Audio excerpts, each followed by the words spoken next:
नमस्कार दोस्तों, मैं हूं हरी सिंह भास्कर। रोहिका एकेडमी के ऑनलाइन प्लेटफॉर्म पे आपका स्वागत है। फिर से इंग्लिश की अगली क्लास, थर्ड क्लास आज हम कंटिन्यू करेंगे। कल हमने पढ़ा था भाई प्रेजेंट टेंस के बारे में। प्रेजेंट में हमने प्रेजेंट सिंपल टेंस शुरू किया था, नॉर्मल तरीके से थोड़ा सा पढ़ा था। आज की क्लास हम कंटिन्यू करेंगे और प्रेजेंट सिंपल टेंस को आगे बढ़ाएंगे। हमारे साथ बने रहिए। अच्छे अच्छे वीडियोज़ के लिए लगातार देखते रहिए और चैनल को सब्सक्राइब कीजिए। देखिए यहाँ पर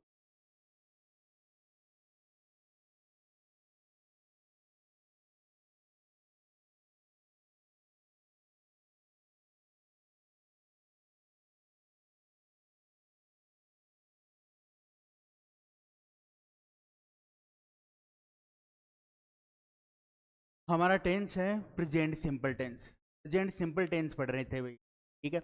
इसकी आइडेंटिफिकेशन की अगर हम बात करें,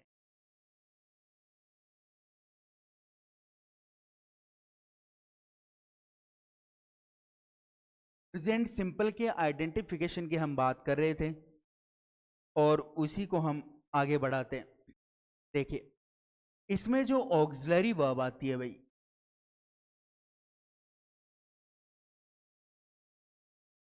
ऑक्सिलरी वर्ब बोल दो या फिर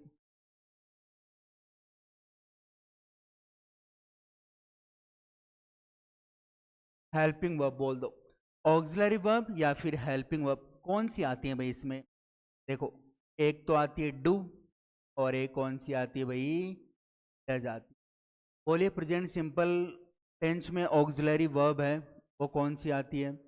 डू और डज आती है, ठीक है। अब ये आती है तो फिर हम बात करते हैं किसकी? मैन वर्ब की। मैन वर्ब जिसे हम क्या बोल सकते हैं भाई? प्रिंसिपल वर्ब भी बोल सकते हैं। वो कौन सी आती है भाई? वो आती है कौन सी? First form. देखो, जब भी हम डू या डज का प्रयोग करते हैं तो उनके साथ हमेशा फर्स्ट फॉर्म का यूज करते हैं। और फर्स्ट फॉर्म को हमने पढ़ा था कि इसको हम जीरो फॉर्म बोल सकते हैं या फिर बेस फॉर्म भी बोल सकते हैं। तो आपका एक तो डू रहेगा ऑक्सिलरी वर्ब, और दूसरा कौन सा रहेगा? डज रहेगा। और इनके साथ हमेशा कौन सी वर्ब यूज करेंगे आप? फर्स्ट फॉर्म यूज करेंगे डू डज के साथ। आगे बढ़ते हैं।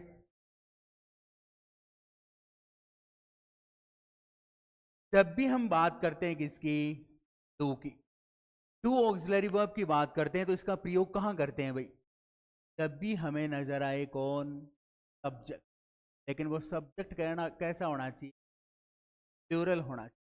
सब्जेक्ट कैसा होना चाहिए? प्लूरल होना चाहिए जब भी हम डू का प्रयोग करते हैं। अब डू के प्रयोग में सब्जेक्ट आपका प्लूरल रहेगा। तो वो सब्जेक्ट प्लूरल कौन से होते हैं भाई? जब भी सब्जेक्ट प्लूरल की बात करते हैं तो वो कौन सा रहेगा? देखो, आई जनरली सिंगुलर होता है, लेकिन इसके साथ आई सिंगुलर होता है भाई, लेकिन इसके साथ वर्ब है वो सिंगुलर भी आ सकती है, प्लूरल भी। फिलहाल आपको फर्स्ट फॉर्म यूज करना है, as a plural form use करना है जब भी हम आई की बात करें। तो इसके साथ डू का प्रयोग होता है। जैसे वी वा प्लूरल है, यू वा,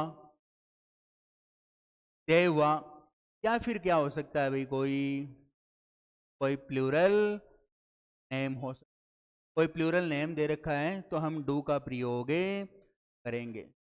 तब जब सब्जेक्ट प्लूरल फॉर्म में होता है तो आपको कौन सी ऑक्सिलरी वर्ब यूज करनी है? आपको डू ऑक्सिलरी वर्ब यूज करनी है। अब हम बात करते हैं डज की। जब भी हम बात करें किसकी? डज की। इसका प्रयोग कब करते हैं भाई? इसका प्रयोग करते हैं जब सब्जेक्ट कैसा हो? सिंगुलर हो। कैसा हो? सिंगुलर हो। अब सब्जेक्ट सिंगुलर कौन सा हो सकता है भाई? देखो, ही हो सकता है, सी हो सकता है, इट हो सकता है, या फिर कोई क्या हो सकता है? सिंगुलर नेम भी हो सकता है। तो मतलब नॉर्मल सी बात है भाई, बहुत नॉर्मल बात है कि जब सब्जेक्ट प्लूरल होता है तो डू का प्रयोग करना है, और जब सब्जेक्ट सिंगुलर होता है तो डज का प्रयोग करना है। आगे बढ़ते हैं।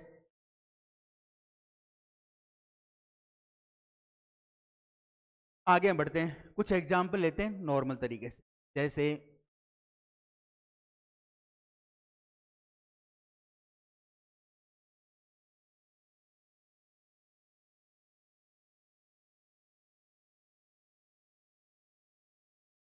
they do or does not assist me। क्या हमने एग्जाम्पल लिया, कौन सा, कि they do does not assist में। तो नॉर्मल तरीके से सब्जेक्ट यहां पर कैसा ले रखा है भाई हमने, सब्जेक्ट है वो दे है, वो प्लूरल है। सब्जेक्ट कौन सा है, प्लूरल है। तो यहाँ प्लूरल के रूप में हम किसका यूज करते हैं, टू का यूज करते हैं, न कि डज का। नेक्स्ट एग्जाम्पल, बहुत छोटे छोटे एग्जाम्पल हैं। जैसे मैं लिखूं सी डू,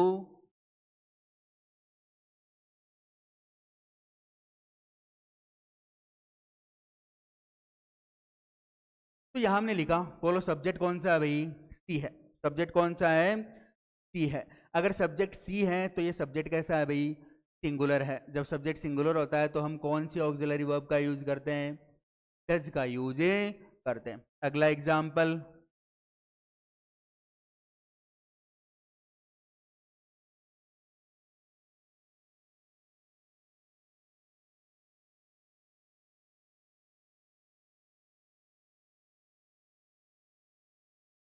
क्या हमने एग्जाम्पल लिखा, क्या हमारा जो सब्जेक्ट है वो कौन सा है भाई, द टीचर्स। बोलो कौन सा आया, द टीचर्स। अब सब्जेक्ट है भाई, टीचर्स बहुत सारे हैं, प्लूरल है, तो प्लूरल के लिए हमारी ऑक्सिलरी वर्ब कौन सी रहेगी, टू ऑक्सिलरी वर्ब रहेगी। तो इतना ही कहना है कि जब सब्जेक्ट सिंगुलर हो तो डज का यूज करना है, और जब सब्जेक्ट प्लूरल हो तो आपको किसका यूज करना है, टू का यूज करना है। अब देखिए आगे बढ़ते हैं, और जब भी अगर हम बात करें किसकी, टू की, या फिर किसकी बात करें, डज की बात, इन दोनों की बात कर लेते हैं कि क्या होते हैं भाई। देखो सबसे पहले तो ये बताना है कि इन दोनों में से जो मैन फॉर्म है वो कौन सी है, जिसमें आईएनजी जुड़ता है वो मैन वर्ब होती है। आप देख लीजिए, जैसे मैंने लिखा डज में मैंने आईएनजी जोड़ा तो क्या बन गया भाई, डजिंग। अच्छी तरीके से आपने नहीं सुना होगा डजिंग वर्ड, ठीक है। अगर हमने डू में आईएनजी जोड़ा तो ये क्या बन गया भाई, ये बन गया डूइंग। डूइंग तो हमने सुना है। इसका मतलब इन दोनों में जो बेस फॉर्म होती है, जो फर्स्ट फॉर्म होती है, वो जनरली कौन सी कंसिडर करी जाती है, टू कंसिडर करी जाती है। आगे हम बढ़ते हैं कि ये दोनों, जब भी हम बात किसकी करें, डू और डज की बात करें, जब भी डू और डज की अगर हम बात करते हैं तो देखो ये हेल्पिंग वर्ब भी होते हैं, और साथ में क्या होती हैं भाई, एंड वर्ब भी होती हैं।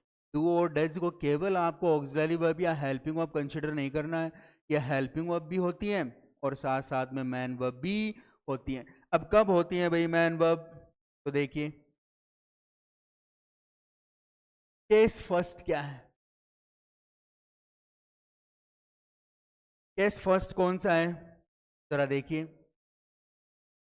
जब भी डू और डज आपको दे रखे हैं, है ना, और इनके आगे फर्स्ट फॉर्म आएगी, तो फर्स्ट फॉर्म, अगर वो फर्स्ट फॉर्म क्या है, गिवन है, मतलब डू या डज के आगे फर्स्ट फॉर्म मिलती है, ठीक है, तब तो ये डू और डज क्या होते हैं भाई, ये हेल्पिंग वर्ब होते हैं। बोलो क्या होते हैं, हेल्पिंग वर्ब होते हैं। और केस सेकंड कौन सा है, केस सेकंड, केस सेकंड ये है कि अगर आपको डू नजर आए या फिर डज नजर आए, इनके आगे फर्स्ट फॉर्म है वो नहीं दे रखी हो, नॉट गिवन है, तो फिर आप समझेंगे ये डू और डज क्या है भाई, ये मैन वर्ब है। डू और डज के आगे फर्स्ट फॉर्म दे रखी है तो हेल्पिंग वर्ब होते हैं, और फर्स्ट फॉर्म मतलब जीरो फॉर्म नहीं दे रखी तो ये क्या होते हैं, मैन वर्ब होते हैं। कैसे, वो हम एग्जाम्पल के थ्रू समझेंगे भाई। एग्जाम्पल देखिए, मैंने लिखा, क्या लिखा भाई, जैसे आई डू द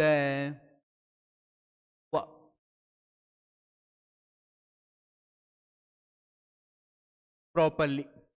ये मैंने एग्जाम्पल लिखा। तो यहां आप देखिए भाई, आई है वो क्या है, यहां पर आपको पता चलेगा कि आई है वो क्या है भाई, ये सब्जेक्ट दे रखा आपको। आई क्या दे रखा है, सब्जेक्ट दे रखा है। आगे क्या दे रखा है, अब इस डू को कंसिडर करना है कि ये डू हेल्पिंग वर्ब है या मैन। चलो आगे बढ़ते हैं। पहले ये जो दे रखा है वो आपको क्या दे रखा है भाई, ये द है वो क्या दे रखा है भाई, आर्टिकल दे रखा है। बोलो क्या दे रखा है, आर्टिकल। ठीक है, अब आर्टिकल के बाद वर्क है, ठीक है ना।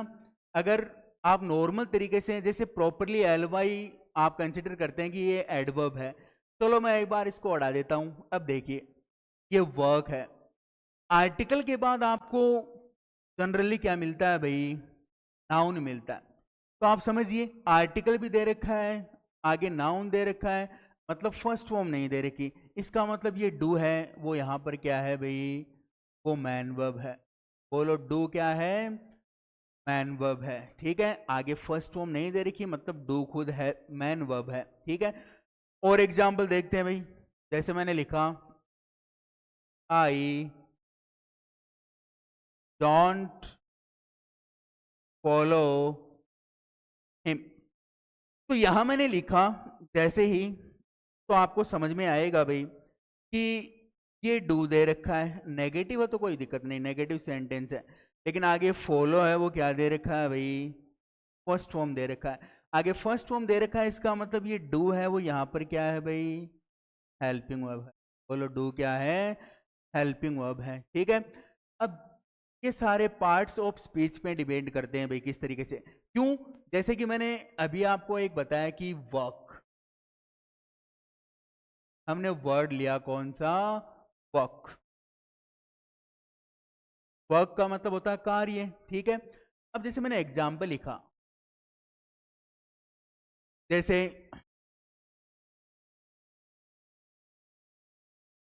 The work was done. अब यहां आप समझेंगे भाई क्या, जैसे मैंने एक एग्जाम्पल नीचे और लिया, आई वर्क अलॉट। दो एग्जाम्पल मैंने लिए, समझ रहे हैं, दो एग्जाम्पल लिए। तो यहां देखिए भाई ये द आर्टिकल दे रखा है और यहां वर्क है वो क्या है, ये नाउन है भाई यहाँ पर वर्क। बोलो वर्क क्या है, नाउन दे रखा आपको। लेकिन अगले सेंटेंस में आप देखेंगे तो आई अगर सब्जेक्ट है तो इसके बाद जो वर्क दे रखा है, सब्जेक्ट के बाद आपको क्या मिलता है भाई, वर्ब मिलता है। तो आप खुद समझ लीजिए कि एक ही सेंटेंस में, एक सेंटेंस में वर्क है वो नाउन मिल रहा है आपको, आर्टिकल के बाद आ रहा है, और एक सेंटेंस में वर्क है वो किस रूप में आ रहा है, वो आ रहा है वर्ब के रूप में। तो वो आपको कंसिडर करना है कि कहाँ पर आपको कौन सी वर्ब नजर आती है, कहाँ पर वो वर्ब के रूप में काम में ली जा रही है, और कहाँ पर वो नाउन के रूप में हम उसका प्रयोग करते हैं। ठीक है, तो यहाँ ये आपको समझना है। जैसे अगला एग्जाम्पल लेता हूं मैं, आई एम हियर। बहुत साधारण से एग्जाम्पल है लेकिन समझना है। ये आई है वो यहां पर क्या है भाई, ये सब्जेक्ट है। ठीक है, अब यहाँ एम है वो क्या है फिर। अब आप ये भी सोचेंगे कि प्रेजेंट सिंपल में जब हम फर्स्ट फॉर्म की बात कर रहे हैं, ठीक है, जब हम बात कर रहे हैं ऑक्सिलरी वर्ब डू और डज की, तो बीच में ये एम कहाँ से आया। तो आपको समझना है भाई, आगे देखो जो हियर दे रखा है, ये हियर है वो किसका आंसर है भाई, आई एम वेयर। और वेयर का आंसर आपको पता है क्या होता है भाई, एडवर्ब होता है। तो यहाँ पर जो हियर है वो क्या है, एडवर्ब है। एम के आगे कोई और फॉर्म नहीं दे रखी, इसका मतलब एम यहाँ पर क्या है, मैन वर्ब है। बोलो क्या है, मैन वर्ब है। और ये आपको समझना पड़ेगा भाई। अगर हम बात करें किसकी, बी की, इंग्लिश लैंग्वेज में सबसे ज्यादा फॉर्म सी बी की होती है। जैसे बी की अगर फर्स्ट फॉर्म की अगर हम बात करें तो वो फर्स्ट फॉर्म कौन सी होती है भाई, वो फर्स्ट फॉर्म होती है कौन सी, इज एम आर। अगर बी की हम सेकंड फॉर्म की बात करें तो वो सेकंड फॉर्म कौन सी होती है, वॉज और वर होती है।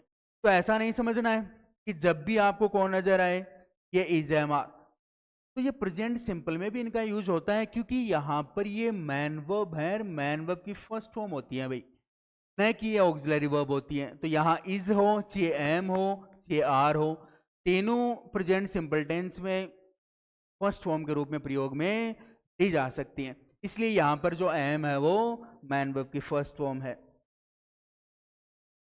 आगे चलते हैं भाई, आपको समझ में आया होगा डू और डज की। अब हम पढ़ते हैं डू और डज के रूप में क्या। देखो एक तो क्या होता है भाई,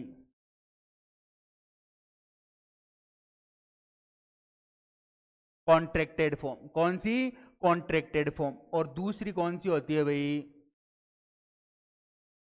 वो होती है अनकॉन्ट्रैक्टेड फॉर्म। किस तरीके से, देखो कॉन्ट्रैक्टेड फॉर्म है, इसको हम बोलते हैं क्या, जब हम इसकी क्या बनाए भाई, शॉर्ट फॉर्म। कॉन्ट्रैक्टेड फॉर्म कौन सी होती है, शॉर्ट फॉर्म होती है। तो अनकॉन्ट्रैक्टेड फॉर्म कौन सी फॉर्म होती है भाई, ये लॉन्ग फॉर्म होती है। बोलो कौन सी फॉर्म होती है, लॉन्ग फॉर्म होती है। जैसे मैंने लिखा यहां पर लॉन्ग फॉर्म मैंने लिखा क्या, जैसे मैंने लिखा डू नॉट। अब ये डू नॉट है वो लॉन्ग फॉर्म है, मतलब अनकॉन्ट्रैक्टेड फॉर्म है। अगर इसकी कॉन्ट्रैक्टेड फॉर्म बनाएंगे, शॉर्ट फॉर्म बनाएंगे, तो वो क्या बन जाएगी भाई, वो बन जाएगी डोंट। बोलो कौन सी बन जाएगी, डोंट बन जाएगी। अगर मैं लिखूं डज नॉट, तो आप समझेंगे कि ये डज नॉट क्या है भाई, अनकॉन्ट्रैक्टेड फॉर्म है। इसकी शॉर्ट फॉर्म बनाएंगे तो वो क्या बन जाएगी भाई, वो डजंट बन जाएगी। तो बहुत सारे जैसे क्वेश्चन टैग है, क्वेश्चन टैग में हम क्या यूज करते हैं भाई, जनरली वहां पर कॉन्ट्रैक्टेड फॉर्म यूज करते हैं, शॉर्ट फॉर्म यूज करते हैं। तो बोलो दो नोट की डोंट, डज नोट की डजंट, ये आपकी क्या बनेंगी, शॉर्ट फॉर्म बनेंगी भाई। आगे हम चलते हैं। अब डू और डज का प्रयोग हम करते हैं नेगेटिव सेंटेंस में जनरली, ऑक्सिलरी वर्ब के रूप की बता रहा हूं मैं। मैन वर्ब के रूप में तो हम सिंपल सेंटेंस में भी डू और डज का प्रयोग करते हैं, लेकिन ऑक्सिलरी वर्ब के रूप में नेगेटिव सेंटेंस में, इंटरोगेटिव में, और साथ में इंटरोगेटिव नेगेटिव सेंटेंस में यूज करते हैं। तो वहां अफर्मेटिव सेंटेंस में, प्रेजेंट सिंपल के अफर्मेटिव सेंटेंस में क्या यूज करेंगे, देखो इन अफर्मेटिव सेंटेंस, अफर्मेटिव सेंटेंस में क्या यूज करेंगे, देखो भाई अफर्मेटिव सेंटेंस में आपको फर्स्ट फॉर्म यूज करनी है भाई, लेकिन कब करनी है, जब सब्जेक्ट कैसा हो, फर्स्ट फॉर्म यूज करोगे जब आपको सब्जेक्ट कैसा नजर आए भाई, प्लूरल नजर आए। और इसके साथ साथ आप फर्स्ट फॉर्म में क्या ऐड कर सकते हैं भाई, एस ई एस या फिर आई ई एस भी ऐड कर सकते हैं। लेकिन वो कब करेंगे भाई, वो तब करेंगे जब आपको सब्जेक्ट नजर आए, लेकिन कैसा, वो आपको सिंगुलर नजर आए। फर्स्ट फॉर्म जब सब्जेक्ट प्लूरल हो, और फर्स्ट फॉर्म में आई से आई एस कब लगाओगे, जब सब्जेक्ट कैसा रहेगा, प्लूरल रहेगा। जैसे मैंने लिखा एग्जाम्पल, एग्जाम्पल देखो भाई,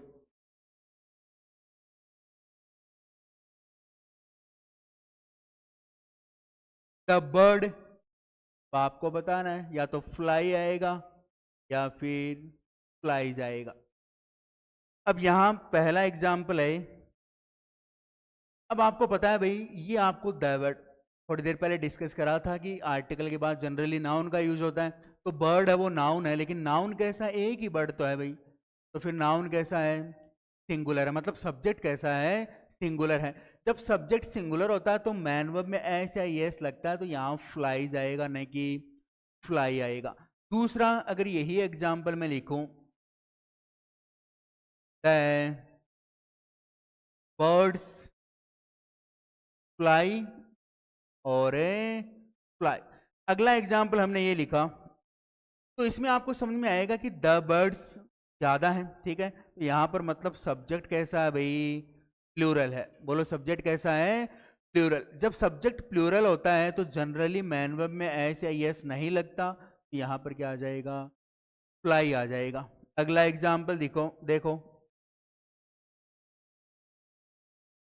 poets and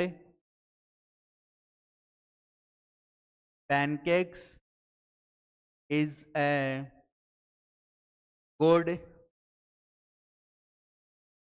चैप्टर।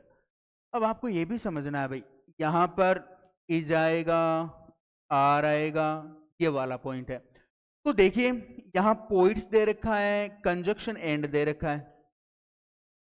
कंजक्शन कौन सा दे रखा है, एंड दे रखा है। तो हम तो यही समझते हैं कि जब दो सब्जेक्ट है, कोई भी नाउन है, वो कंजक्शन से जुड़ी है, तो जनरली प्लूरल आप वर्ब का यूज करते हैं, ठीक है। तो यहां पर आर आना चाहिए। लेकिन आगे देखो भाई, ए गुड चैप्टर, एक अच्छा चैप्टर, मतलब एक ही चैप्टर की बात हो रही है, इसका मतलब सब्जेक्ट यहाँ पर क्या है भाई, सिंगुलर है। ये पोइट्स एंड पेनकेक्स लग रहा है कि प्लूरल है, लेकिन सिंगुलर है, तो हम किसका यूज करेंगे भाई, इज का, क्योंकि आगे दे रखा है हमें ए गुड चैप्टर। यहाँ आपको समझना है भाई, क्या समझना है, देखो थोड़ी देर पहले हमने बात करी थी, लेकिन एक बार और समझ लो कि ए है वो क्या है, आर्टिकल है। बोलो ए क्या है, आर्टिकल है। अब आर्टिकल के बाद जनरली, हर बार नहीं, जनरली, बाकी हम टॉपिक पढ़ेंगे तब, लेकिन जनरली अगर दो वर्ड दे रखे हैं, देखो पहला कौन सा है, गुड दे रखा है, और दूसरा चैप्टर दे रखा है। अगर दो वर्ड दे रखे हैं तो पहले वाला आप क्या बोलते हैं, एडजेक्टिव, और दूसरा क्या बोलते हैं, नाउन। ये तो सिंपल भाषा में, जुगाड़ू रूप में, लेकिन आपको समझना है कि चैप्टर है वो क्या है भाई, नाउन है। क्यों है नाउन, क्योंकि हमने समझा था कि कोई भी नेम है वो नाउन होता है। अब चैप्टर है कैसा, गुड, अच्छा चैप्टर है, इसका मतलब नाउन को मॉडिफाई कर रहा है वो वर्ड गुड। चैप्टर बोल रहा है कि चैप्टर कैसा है, गुड है, तो उसको मॉडिफाई कर रहा है। नाउन को जो मॉडिफाई करता है वो क्या होता है, एडजेक्टिव होता है। तो यहाँ पर गुड है वो क्या है, एडजेक्टिव है। अगला एग्जाम्पल लेते हैं,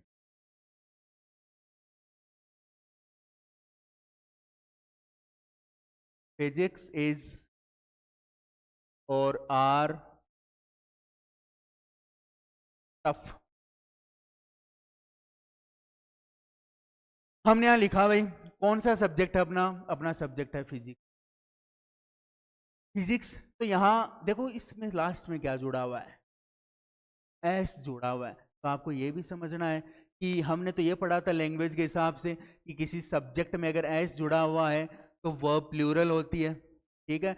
एस जुड़ा हुआ तो प्लूरल होना चाहिए, लेकिन फिजिक्स है वो सब्जेक्ट का नाम है भाई। तो आपको ये भी देखना है कि यहाँ सब्जेक्ट है वो सिंगुलर है न कि प्लूरल, इसीलिए हमें किसका यूज करना पड़ेगा, इज का। और दूसरी बात, यहाँ इज है वो क्या है, फर्स्ट फॉर्म है। बोलो क्या है, फर्स्ट फॉर्म है, क्योंकि आगे आईएनजी फॉर्म में नहीं दे रखी। तो हमने क्या पढ़ा भाई, हमने पढ़ा फर्स्ट फॉर्म के बारे में।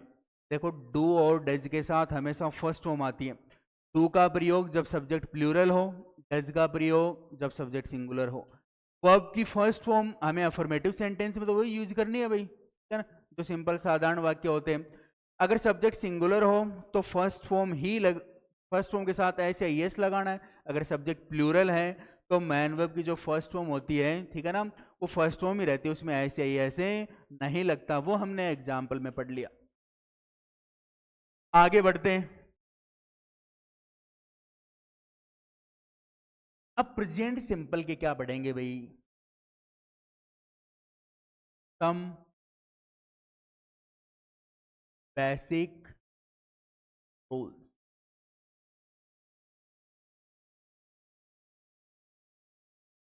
कुछ रूल्स पढ़ेंगे भाई basic.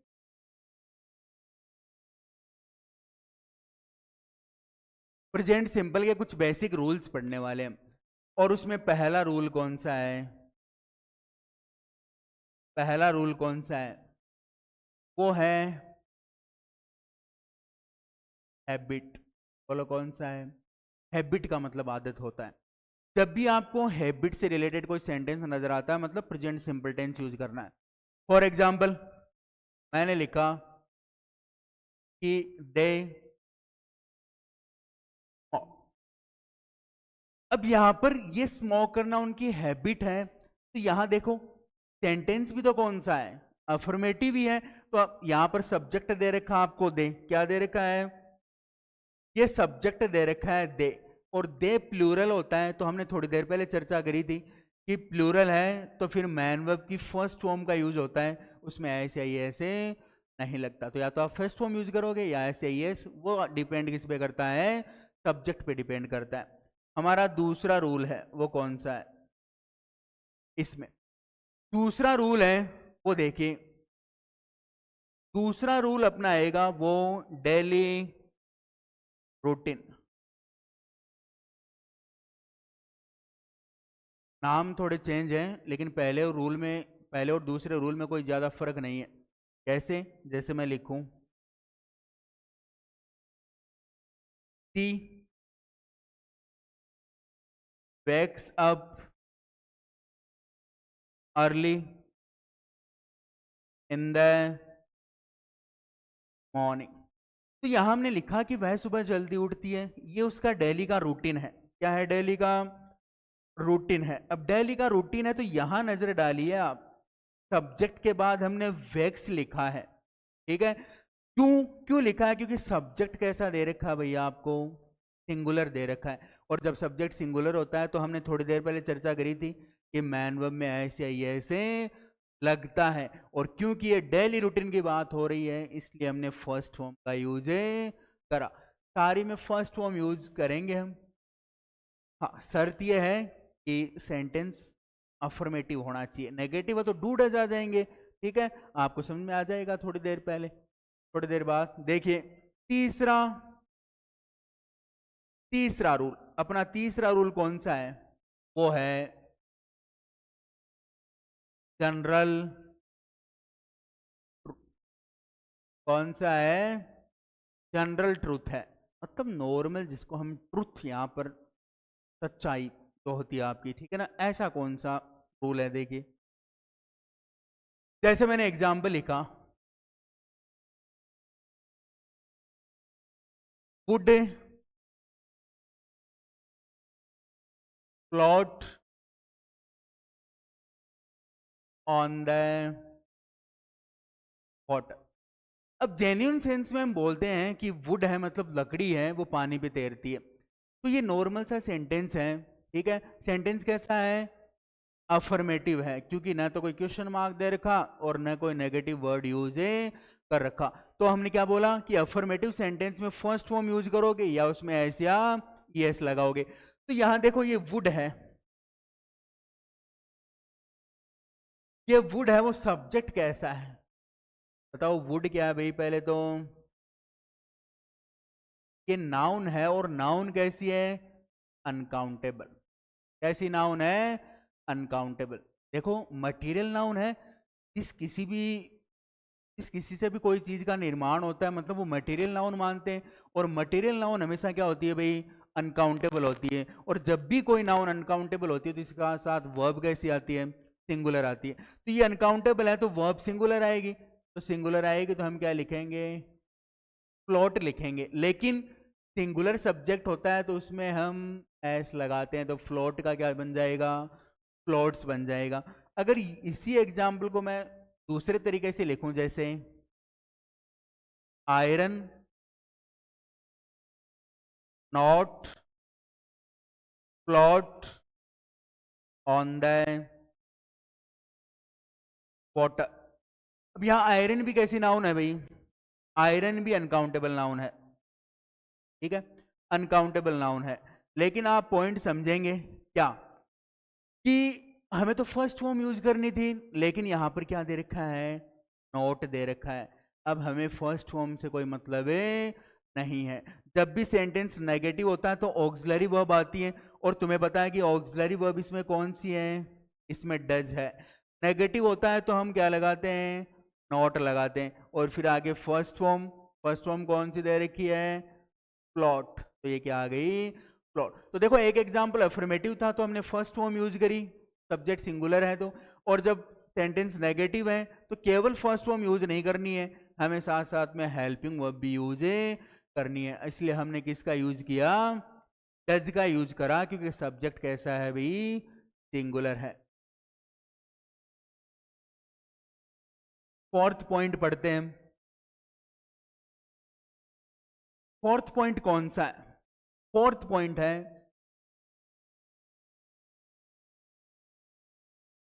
Universal truth.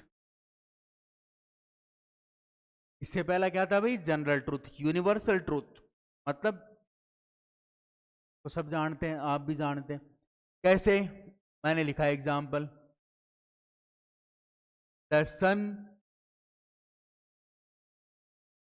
Rise in the east.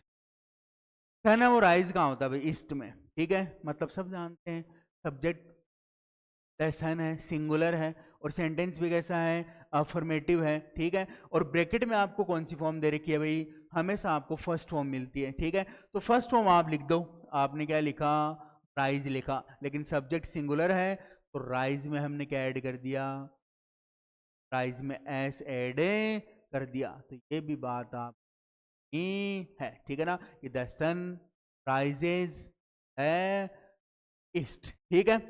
Fifth rule पढ़ते हैं टाइम और टेंस का, प्रेजेंट सिंपल टेंस का, और वो फिफ्थ रूल कौन सा है,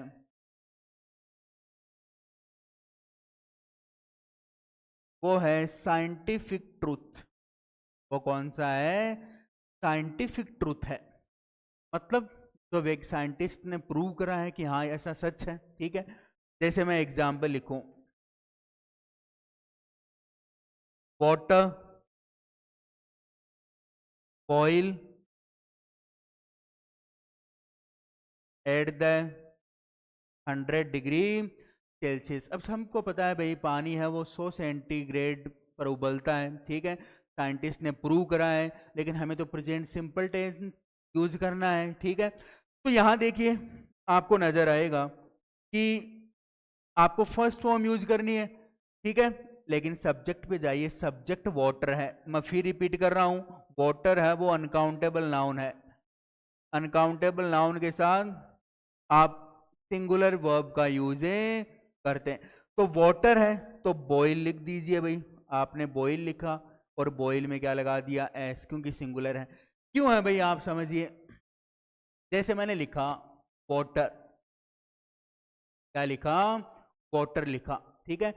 अब वाटर लिख दिया, दूसरा पॉइंट, अगर आप वाटर का वाटर्स करेंगे तो ये अनकाउंटेबल है भाई, ठीक है ना, अनकाउंटेबल का प्लूरल फॉर्म तो बनता नहीं है, ठीक है। तो वाटर का तो हमने बोला कि ये पानी है, अब इसका अनकाउंटेबल बनेगा नहीं, लेकिन जैसे ही बना तो फिर वाटर्स हैं वो झरने हो जाएंगे भाई, क्या हो जाएंगे, झरने, मतलब मीनिंग ही चेंज हो गया, क्योंकि प्लूरल फॉर्म बनती ही नहीं है, ठीक है।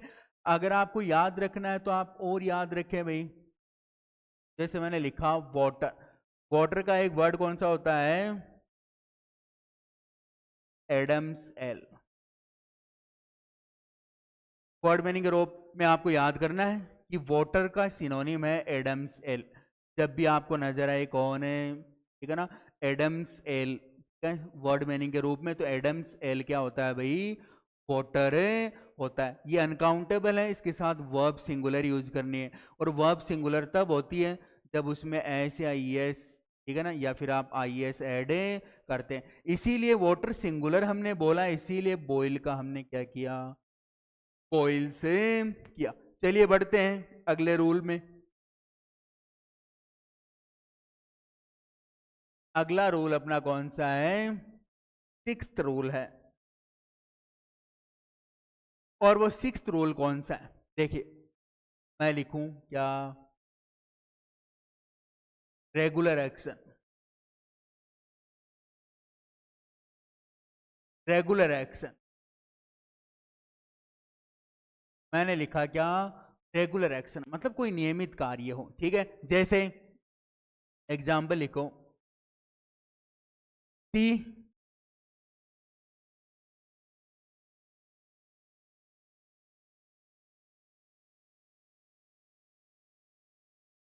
अब वह दिल्ली स्कूल जाती है, रेगुलर एक्शन है, नॉर्मल सा एग्जाम्पल है। सी सब्जेक्ट सिंगुलर है तो आपने गो का क्या कर दिया, गोजेम कर दिया। रोल नंबर 7 कौन सा,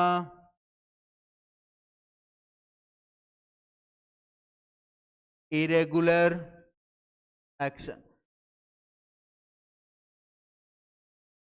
अब इरेगुलर एक्शन की बात करें, मतलब जो हमेशा नहीं हो, अनियमित हो। जैसे एग्जाम्पल लिखा मैंने,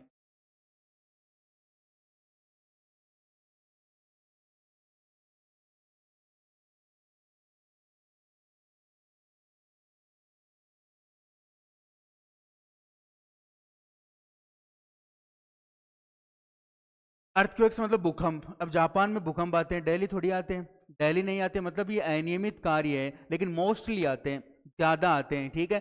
तो इसका मतलब ये इरेगुलर अनियमित कार्य है। अनियमित कार्य है तो प्रेजेंट सिंपल टेंस मतलब फर्स्ट फॉर्म। फर्स्ट फॉर्म क्यों, क्योंकि सब्जेक्ट कैसा है भाई, सॉरी सेंटेंस कैसा है, अफर्मेटिव है, ठीक है। अफर्मेटिव है तो फर्स्ट फॉर्म यूज करो, लेकिन पहले आप सब्जेक्ट पे जाएंगे और सब्जेक्ट देखिए। सब्जेक्ट कैसा है भाई, ये अर्थक्वेक्स रहा, और सब्जेक्ट कैसा है, अर्थक्वेक नहीं, अर्थक्वेक्स बोला है तो ये प्लूरल है। और जब भी सब्जेक्ट प्लूरल की बात होती है तो केवल आप क्या यूज करते हैं, फर्स्ट फॉर्म यूज करते हैं। फर्स्ट फॉर्म में एस या यस आप कभी यूज नहीं करते। जब भी सब्जेक्ट कैसा हो, ठीक है, जब भी सब्जेक्ट प्लूरल हो तो आपको फर्स्ट फॉर्म ही यूज करनी है, ठीक है। उम्मीद है कि आपको यहाँ तक समझ में आया होगा। बाकी इस क्लास को हम आगे बढ़ाएंगे। नवरात्रा की आपको शुभकामनाएं, माता रानी की, माँ काली की कृपा आप पे बनी रहे। धन्यवाद।